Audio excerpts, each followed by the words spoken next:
Hello, Leo. Welcome to the Plaid Sheep Oracle. I'm not surprised that you wanted to come out today. As you may know, and if you saw my posts, we had this intense period of solar activity. I mean, we've already been in a peak year. We kind of entered it last year, and we seem to be reaching sort of the maximum here. It was expected to happen next year, but I think it is happening now. And just this past week, we had, not just a whole bunch of M-class flares, but also several X-class flares. And these released coronal mass ejections, which came to Earth. You may have seen, right? There were auroras visible all the way down into the lower states of the United States for part of this. And you may have felt this in various ways in your body. People have experienced trouble sleeping, but then also being really buzzed. Things like tinnitus or digestive stuff. You may have just felt really energized. And the sun is Leo's guide, your guide. And I think, right, these things, of course, are not random. In this metaphysical space, everything has meaning. So interestingly, what we start with is this Earth Magic card. And this is the first card in this Colette Baron Reed deck that's based on the 7 chakras. I think it's called the Oracle of the 7 Energies. And this is the very first card, the first card of the root chakra.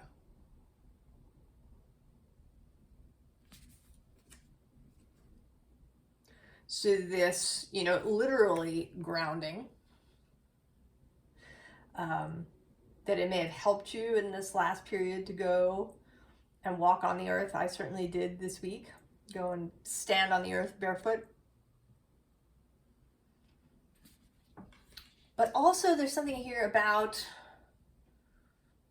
earth magic, about creation, about manifestation, about making things happen in tangible ways. And the bottom of the deck is Wish Upon a Star, which is at the other end. It's a 6th chakra, 3rd eye card.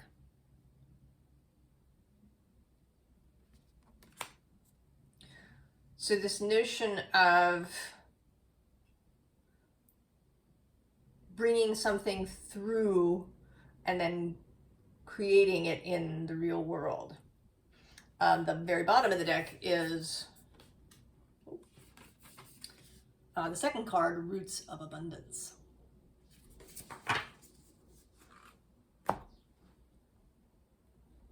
So we start, interestingly, with Temperance.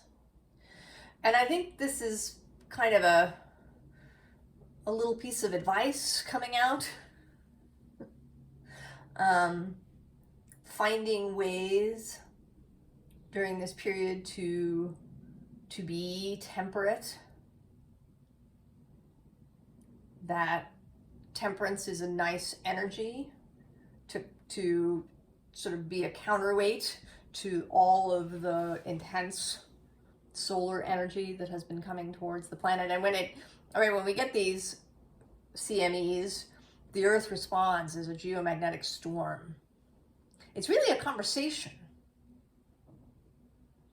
actually, that kind of intensifies. I mean, there's always conversation between all the heavenly bodies, but this is like an intense, right? The sun is really saying something extra. And then the earth responding. So to find ways to be temperate, maybe it did mean spending more time resting doing more quiet things. Or possibly if you were really, really energized, maybe, you know, working off that energy, finding ways to release it from your body. If you were feeling, you know, extra high, extra electrified. And right below this card is the Elder of Fire, who sits in the King slot in this tarot deck. And that is your card, Leo. So you here showing up firstly in this, you know, very ease-filled figure who's just holding the sun there. That's all. Nothing too, you know, nothing really exciting. She's just, you know, she can just hold the sun in her hand.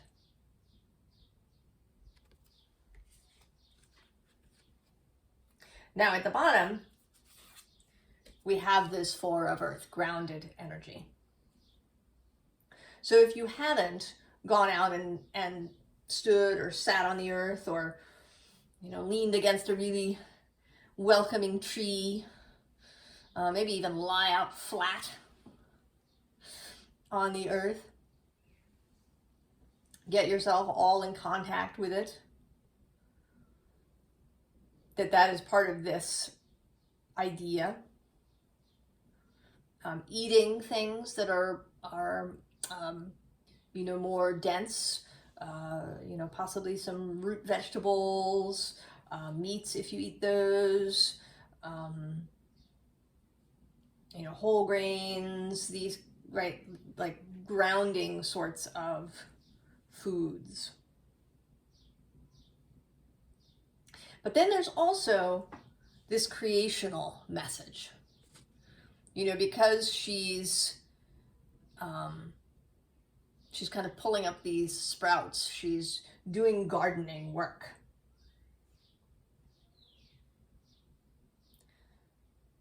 So this creational process.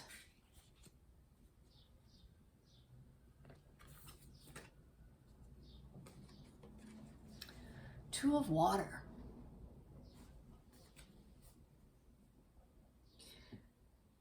And there's something here about cycles and about things joining up. And I think what is joining up is the Sun and Uranus, who actually are. They met, the conjunction perfected this morning. I think it was about 5:30 on the east coast of North America. Maybe a little bit before that, 5:15, somewhere in there. And they are still together.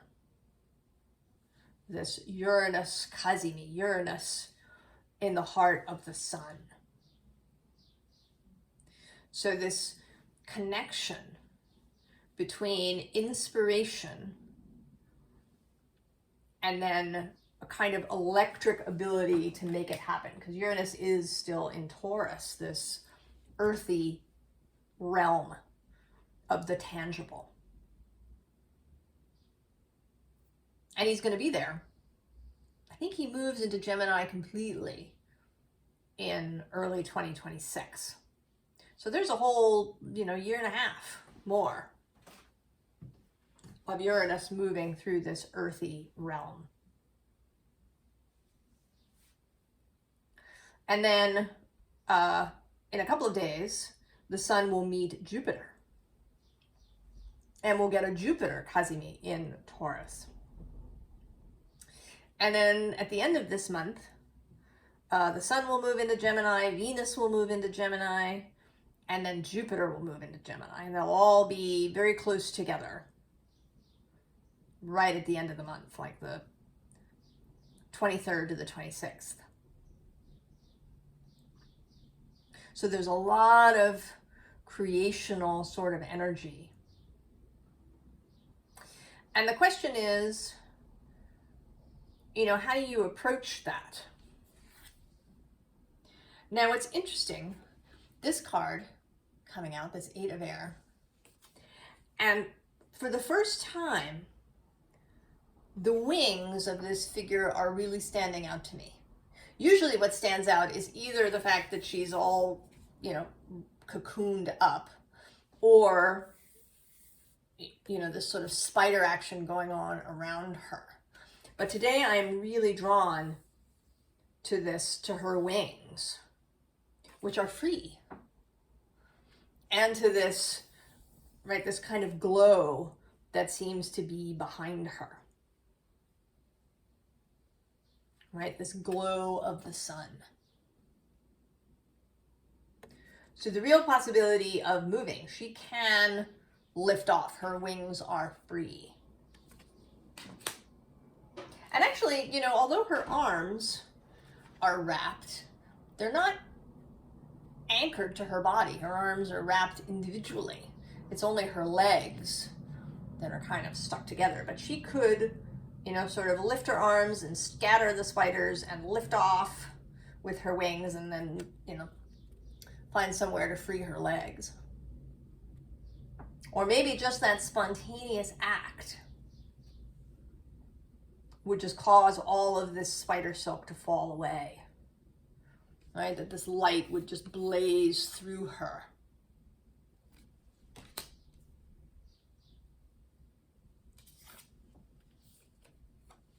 And then Six of Air, moving on, moving into a different space. And it may be that this, right, that all of this intensity, that part of its job is to create movement, right? To create the impetus to break out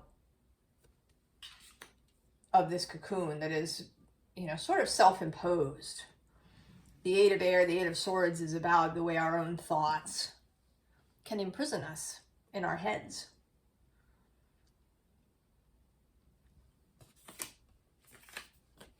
And then we get the Elder of Air, the King of Swords.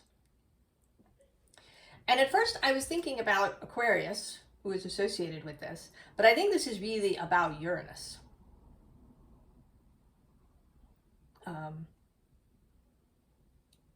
The modern host of Aquarius.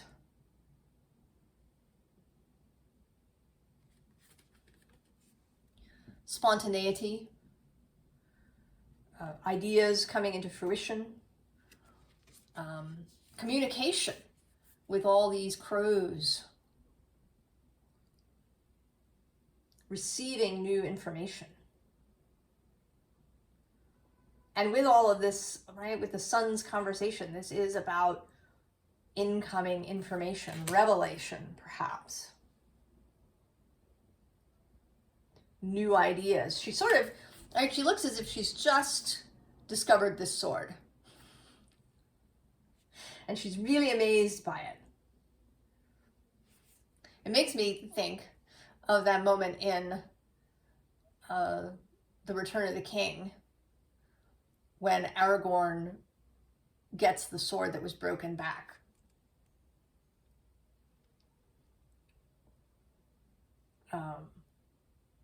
In the movie. In the book, it happens much earlier. But in the movie, it's very dramatic. Elrond brings this sword, and it's like, oh, it is, right? It's a bit of a revelation, the power that is suddenly available.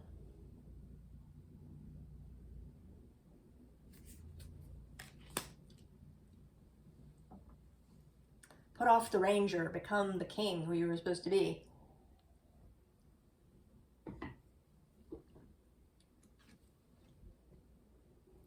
And then Queen of Cups. And this seems to me about seeing, about intuition and about seeing. And I'm going to continue the Lord of the Rings references with Galadriel and her mirror. Because the underlying card here is the Hermit, right? And he's got the star in his lantern. Right, the wish upon a star. And this is such a great card because we can see that the star is really here, right, at the heart. Right, it's a heart-based star.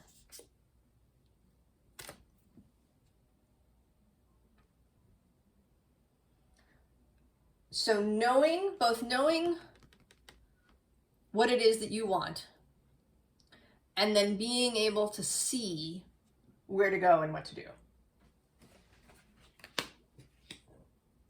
And maybe to see in a feeling way, rather than perhaps in, actual images.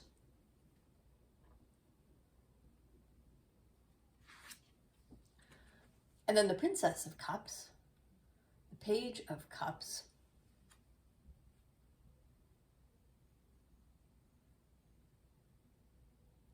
The Page of Cups with her turtle.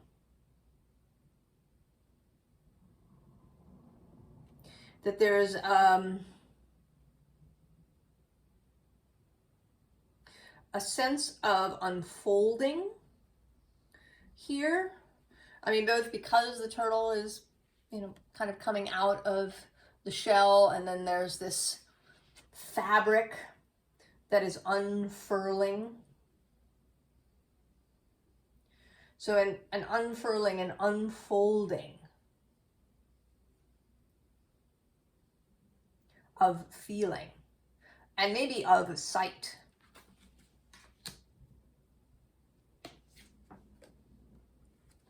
Because then we have the Chariot. And I was really focused on this disc that the charioteer is holding. And that this is, right, it's like a goal or an idea, and that it's in motion, it's spinning. I almost want to say spinning up, or like the spinning buffering circle that you got on your computer. That something is spinning up. Because the next card is the Prince of Discs. And, he is kind of more ready to go, because the Chariot, first of all, has 4 creatures here to pull it, and they're all kind of facing, some of them are facing off in different directions. And they're all sitting down. But then this Chariot, the bull, is really ready to go. And this is Taurus in this deck.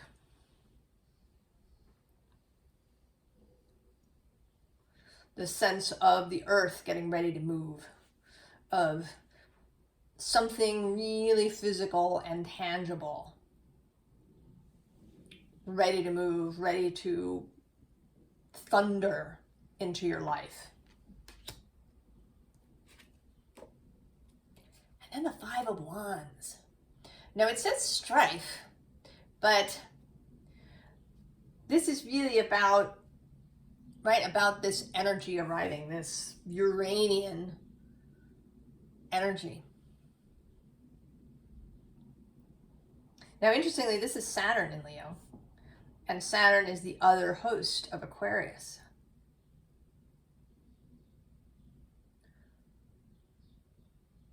And I feel that in many ways they really work together in the world in general.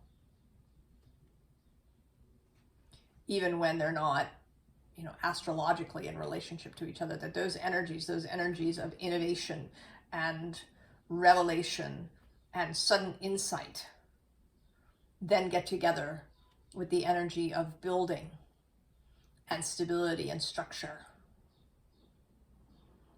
And that's how things change and grow.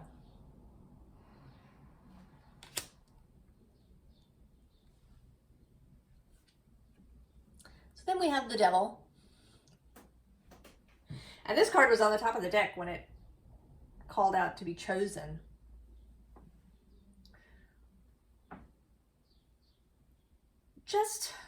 I don't know, it feels like a little bit of a callback to this 8 of Air.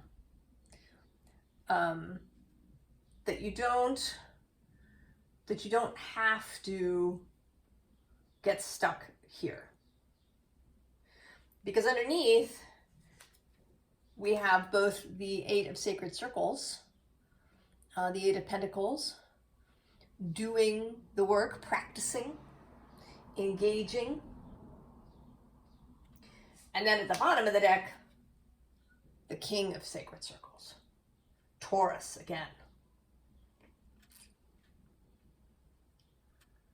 How to build, how to grow, the master of the physical realm. And the devil can be as well as the representative of Capricorn. So how do you see that? You know, what do you see as your relationship to creation, to manifestation, to building things in the real world? Is there something about that that's difficult? I mean, maybe depending on your individual circumstances, maybe you don't really feel confident in the physical world. Maybe you feel you don't really have a handle on it. Or maybe it feels really hard and dense, unchangeable in some way. Leo is a fixed sign. So there can be a tendency to that stuckness. Does the earth feel stuck to you? Taurus is square to Leo. So some of this with the Six of Air is about reframing what it means to create, what it means to work with the earth element. And then we have Judgment, just moving into a whole new place, leaving behind this box, leaving behind, there's all these, beds here, leaving behind perhaps a repetition of things, because we do that. We repeat things in our lives. Same story, different characters, until we reach a point where we're ready to break out. And none of that is judgmental. It's how we learn. We go through things and we learn stuff. Because even though it is sort of the similar situation, each time we learn something new. We expand in some way. And then the Prince of Earth, of Sacred Circles, comes again. And here he feels very at ease. He feels very calm. He feels very sure of himself.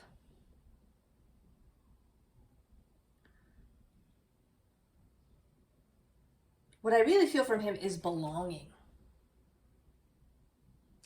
And maybe that is because the next card is the Ten of Circles, Ten of Sacred Circles, which is certainly the fulfillment of all of your tangible dreams, but is also this village. So he has found belonging in the village. He's found belonging in this physical, material world. People who gravitate to the spiritual community, often we have stuff, right? We might be highly sensitive people, or we're very empathic, and so that can be overwhelming. We may have chronic conditions in our bodies that cause us to leave our bodies a lot. We may gravitate initially to, meditating for hours a day, or taking various plant medicines, or, doing practices to get ourselves out of our life because our life is painful in some way. Because we haven't learned how to manage these sensitivities that we have. But that's not why we're here. You didn't show up here on the earth to spend all of your time out in the ethers, right? The fun is here. The tangible fun, the people, right? The earth, the soil, the food, the smells, the skin of other people. And so part of this revelation, part of this upgrade, perhaps, if we want to call it that, of this gaining new abilities, gaining new skills, is the ability to really move confidently in the physical world. And so we have the world. Just to confirm, we have the earth herself. To feeling really at home.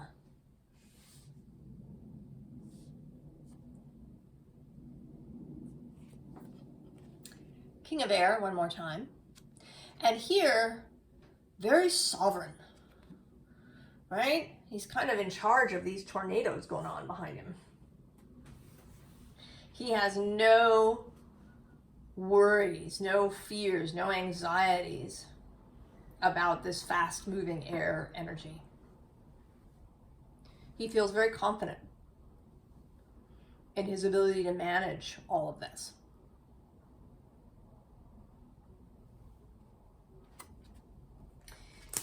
And then below him is this page of fungi. And also the Hermit at the bottom of the deck. Very earthy. This is Virgo energy.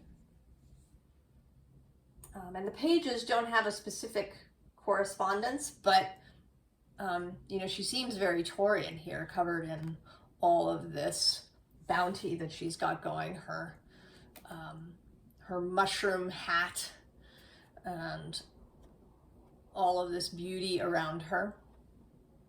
And this feels like sort of the two ends of this. That the Hermit is very practiced. He's combined the elements of air and earth. Virgo is led by Mercury. And then the page is new and ready to learn and explore and have fun. So keeping both of these energies in mind, and that sort of confirmed for me, because the Hanged Man is below that, and in this card he has two faces and can look in both directions. And then below that is the Two of Fungi.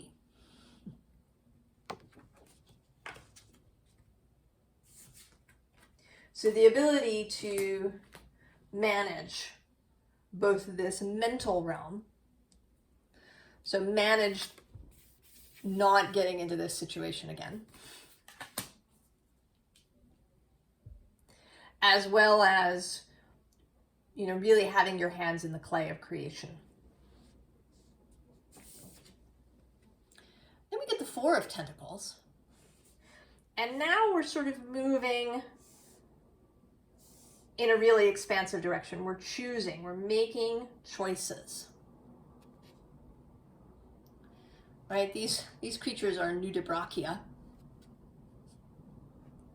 And so you're choosing, right? Choosing which nudibranchia you want to keep. Making these choices. And then once you make the choice,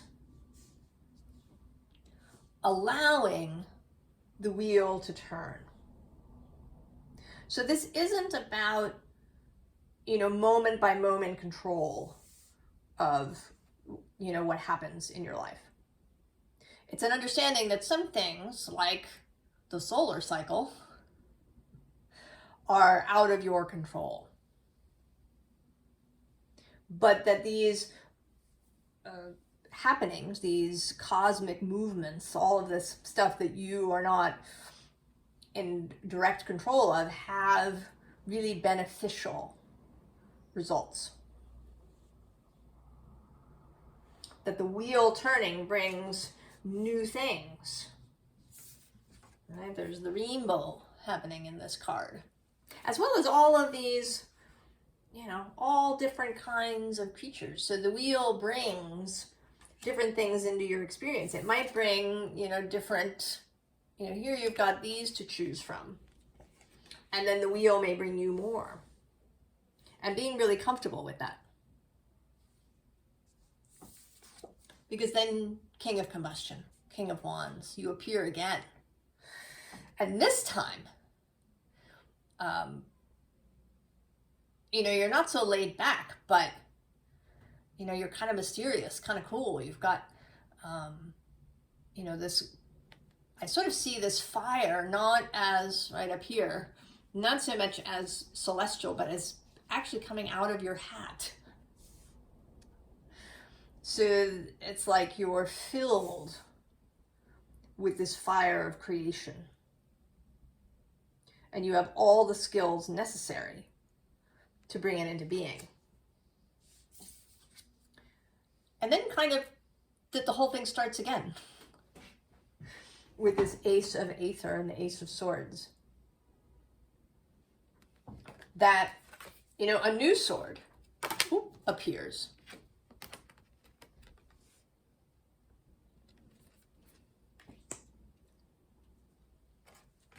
That you won't run out of ideas, essentially, Leo.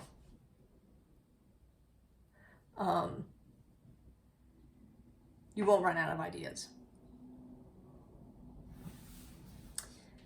Advice. King of Swords for the third and last time. And this guy looks very determined to me.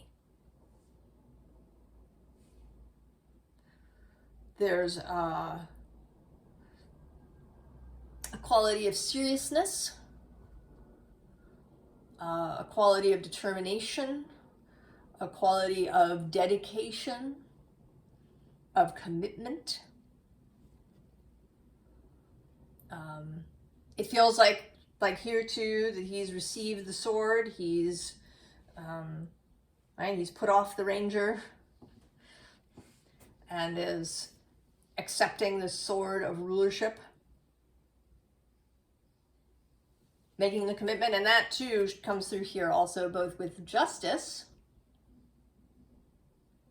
integrity, honesty,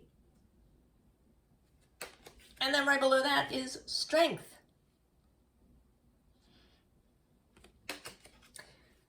And it's interesting too, strength is associated with Leo and the sun, but also that strength and justice should come out together, because they're cards that sometimes, right, strength is 8, justice 11. But in some decks, actually in the Thoth deck, I believe, although maybe not the Thoth deck, I don't know. I have a couple of decks where these two cards are reversed. And strength is 11 and 8 is justice.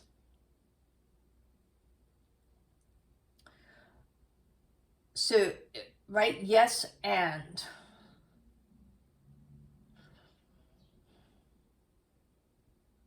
Two things together, air and fire, in this case.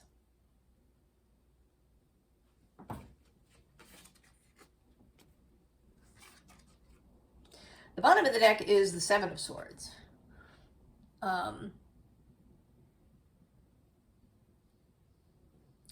And he feels more, I mean, sometimes he looks like he's fleeing from something. But today he feels more like he's rushing to, rather than rushing away. And actually, I didn't look, what's next to him? Oh, see, the King of Pentacles. Repeating. Rushing toward this earthiness, right? A change of mind into the ability to manage this earth element.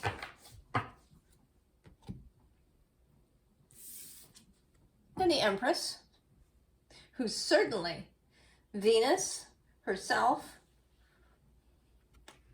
Earth magic, absolutely. And if that were not enough, we also have the Queen of Pentacles.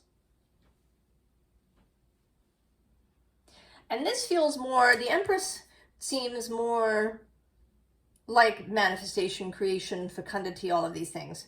And then the Queen of Pentacles as an addition to that in taking care of yourself.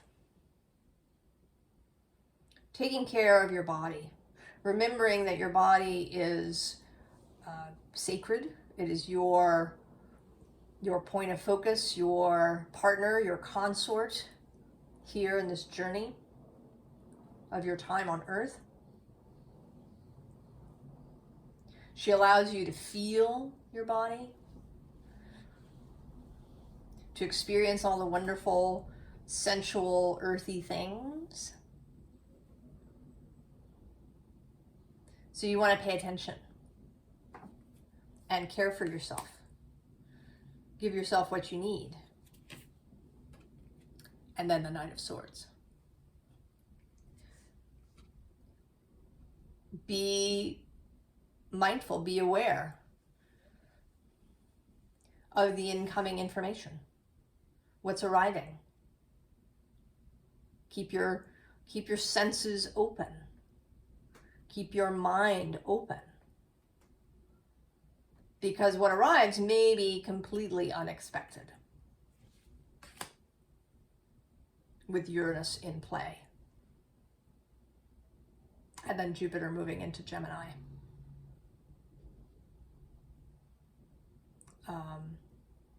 I told someone in a personal reading that asteroid Pandora was conjunct the Jupiter-Uranus conjunction. So unexpected stuff, right? The opening of something. And something unexpected. Pandora didn't know what was in the box. So I believe that we will all get, some personal insights and revelations throughout probably the rest of this year, really, because the Jupiter-Uranus energy was so big, and maybe even beyond. I believe that Darwin's Origin of Species was published in a year when there was a Jupiter-Uranus conjunction. And so you didn't really know, right? When that book first came out, it was a little while before it spread and became, the big thing. So things can take time to unfold, but there may be lots of interesting, revelatory, and completely unexpected information that arrives. So just be open to what comes. I think you're really, right? You're on your way to earth magic, Leo. To whatever this star, this wish is. Below this card actually is this land between.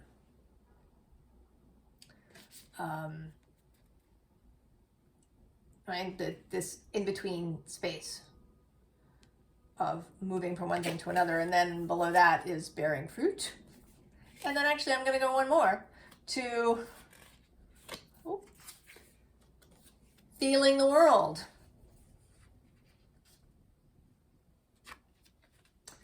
These are both sacral chakra, creative energies.